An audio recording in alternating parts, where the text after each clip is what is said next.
Crossing the Rubicon by James Baldwin. Rome was the most powerful city in the world. The Romans had conquered all the countries on the north side of the Mediterranean Sea, and most of those on the south side. They also occupied the islands of the sea and a great part of Asia. Julius Caesar, a man of wonderful courage and energy, was sent with a large army into Gaul to conquer that country also for Rome. Gaul was the region which we now call France.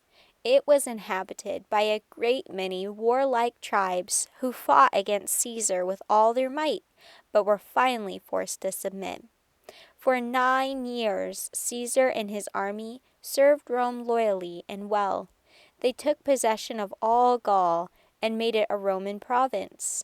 They crossed the Rhine and subdued a part of Germany. They even went into Britain, which was then a wild and savage country, and were the first to make that island known to the civilized world.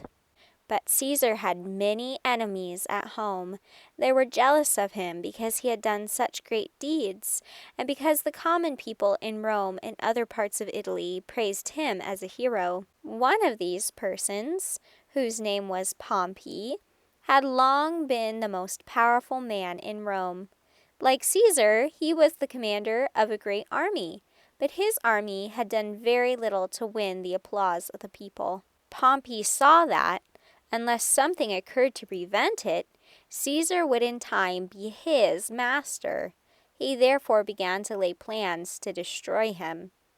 In another year, the time of Caesar's service in Gaul would end. It was understood that he would then return home and be elected consul, or ruler of the mighty republic of which Rome was the center.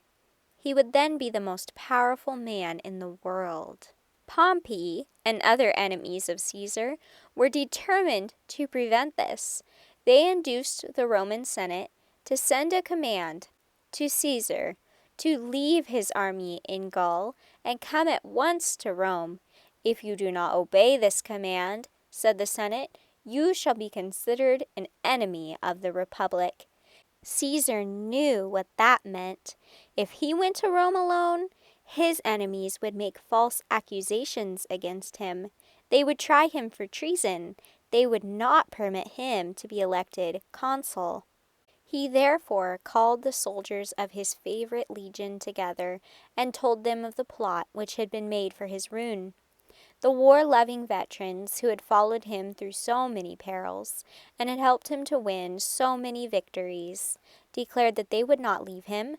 They would go with him to Rome and see that he received the rewards that were his due. They would serve without pay. They would even share with him the expenses of the long march. The march to Italy was begun. The soldiers were even more enthusiastic than Caesar himself. They climbed mountains, waded rivers, endured fatigue, faced all kinds of danger for the sake of their great leader. At last, they came to a little river called the Rubicon. It was the boundary line of Caesar's province of Gaul. On the other side of it was Italy. Caesar paused a moment on the bank. He knew that to cross it would be to declare war against Pompey and the Roman Senate. It would involve all Rome in a fearful strife, the end of which no man could foresee. But he did not hesitate long. He gave the word and rowed boldly across the shallow stream. "We have crossed the Rubicon," he cried as he reached the farther shore. "There is now no turning back." Soon the news was carried to Rome. "Caesar has crossed the Rubicon," and there was a great dismay among those who had plotted to destroy him. Pompey's soldiers deserted him and hastened to join themselves to Caesar's army. The Roman senators and their friends made ready to flee from the city. "Caesar has crossed the Rubicon," was shouted along the roads and byways leading to Rome. The country people turned out to meet and hail with joy the conquering hero.